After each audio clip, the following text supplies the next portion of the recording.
Hello ladies and gentlemen, and welcome to day 8 of my countdown series to Uncharted 4.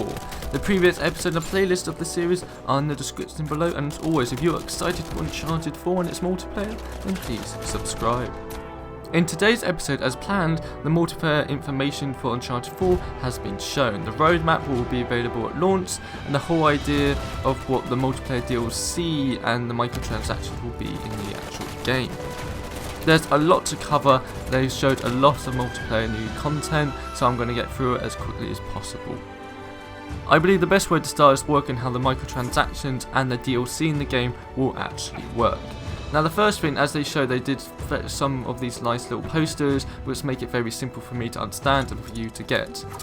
Basically, if you played the closed beta or the open beta, if you complete daily challenges and win matches, you will earn relics. There's actually also a new game mode which is called Trials, which you play against NPCs using different mechanics, etc. There's 10 of them which will also earn you relics, which I'll get to later when we go to the modes. You earn these relics and these will give you chests.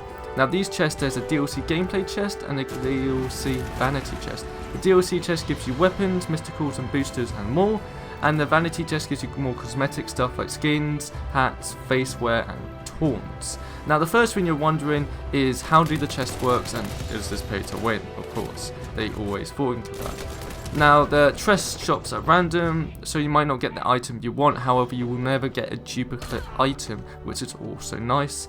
And of course the pay to win model is that this is entirely free. You get enough relics daily and winning matches and some various other ways, I'm sure, of beating challenges, for you to get enough of these to make sure you are fully equipped if you play a lot more of the game. Now where the actual pay to win quote comes in is the fact that if you want a specific item, if it's cosmetic or gameplay wise, you can simply go to the PlayStation Store, buy Enchanted points and buy that specific item you want. Now again, this is it's a fast lane, but near enough every multiplayer game does this. It's a way for them to get a nice income, for them to be able to support the DLC, which they're doing a lot of with this multiplayer, but that's something we just have to deal with. My only concern is I hope this isn't the only way you can get weapons, mysticals and boosters. I'm sure there's, if you actually level up normally, you'll be able to unlock your weapons, etc., as you do within every other normal multiplayer game. And I'm wondering what the leveling system will be in this game, if there will be prestiges like Uncharted 3 or not. All that is to be discovered, which I do kind of like that they left some to the mystery. But I hope this is not the only way you get weapons and mysticals. I'm hoping it may just be a quicker way, but if you level up normally at the levels required, you still get those mysticals and those guns. I'm just hoping it's not this only way to get them. Added to this is the multiplayer packs. The triple pack, which was announced back in August, when we were first shown the actual original release date being March the 18th, they showed that it would be 2 multiplayer DLCs and a single player one. The single player one's due by the end of this year, which is awesome. The 2 multiplayer packs won't include any maps or game modes or anything of the sort. What they will include is, the first one will include a long gun, a booster, skin, a hat and a taunt. The second one will include a pistol, booster, mystical, hat and a taunt. So these things aren't massively necessary, and I don't believe when these will actually come out or not, because they haven't really detailed it in the full roadmap, which I'll show just in a second.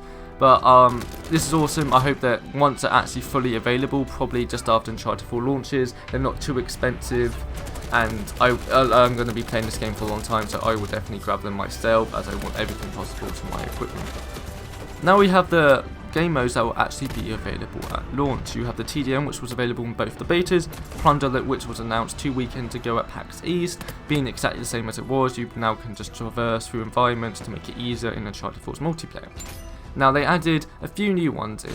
One being Command. In this mode you capture command sites just like a domination mode in Call of Duty would be. However, there would be a captain, the person who has the most team objective points until they die. This captain has general boosts like faster revive, more health when they're actually down, easier to buy stuff, etc. As long as they survive, they can actually level up from level 1, 2 to 3. The higher level they are, the more powerful their buffs are.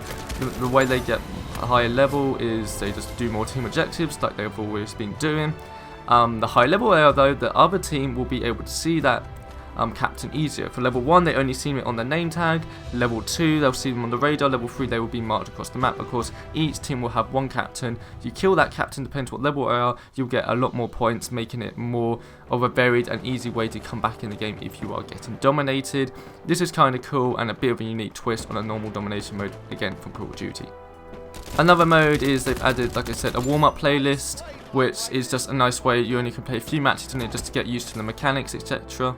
And then we have an actual trials game mode, which is weird. It's a competitive matches. Players go up against enemy NPC opponents with goals again a high score using specific multiplayer mechanics. Each of the 10 trials will include different levels of difficulty and reward relays or completion. Kind of like a co-op-ish thing in a way. I guess you go up with, I think you join random players, you go into it against NPC opponents, 10 trials, different difficulties, get relics, get more loot. Kind of a cool thing, until we wait for Uncharted 4's actual co-op mode. Lastly, for competitive mode is ranked mode. This will be a team deathmatch gameplay where you will have to get from bronze 3 to diamond 1. It goes bronze 3 to 1 and then silver 3 to 1 and so on.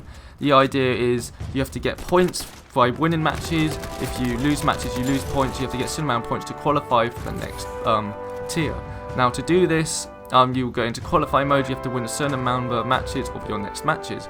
They put the example here, you have to win 3 of the next 5 matches, then you move up to the next tier, and so on until you get as high as you possibly can. We don't know how extensive or lengthy will this be, if you need more points for the higher you get. We don't know. It's a cool mode for competitive and something down the line a lot more people will actually use. Now it's time to get to that good stuff with the actual roadmap. This is a roadmap pretty much through the entire year from now until spring of 2017. All the information and stuff that will be in the multiplayer. Now we know private matches will be at launch also, but all the new maps, new mysticals, the cinematic replay, the co-op, all the new skins, the vanity items, all the new mysticals and boosters, all these little stuff which aren't part of the multiplayer, even the new weapons, game modes are completely and utterly free, so there is no diversity within the community. It's awesome. I mean, there's really not much here. I'll let you look through it yourself and you can actually see no additional cost. The only additional cost is you right to buy relics to get certain gear, or the 2 mini multiplayer packs which include very small content, which I'm sure we'll get in the summer and the autumn update, but there's a lot to go. Glad they've announced co-op and a cinematic replay feature. Both awesome, so much more skins and vanity. Generally, it's made me really happy for a game I've been looking forward to for such a long time, to be able to have such a lengthy content drop and a lot of free drops to the game, to the point where honestly you do not need nothing and you're going to get a lot of multiplayer content.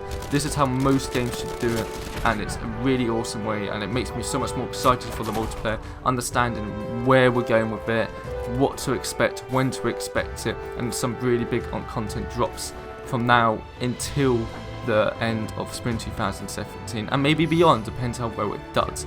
Anyway guys, I know it's been a lengthy episode. I've gone through a lot of information and a lot of time to edit very quickly, but I hope you enjoyed it. In 2 days from now, I will most likely be doing another episode on April news, and then a review countdown episode will be after that once the review's out. Finally, very excited. But anyway guys, I hope you enjoyed today's episode and I'll see you next time.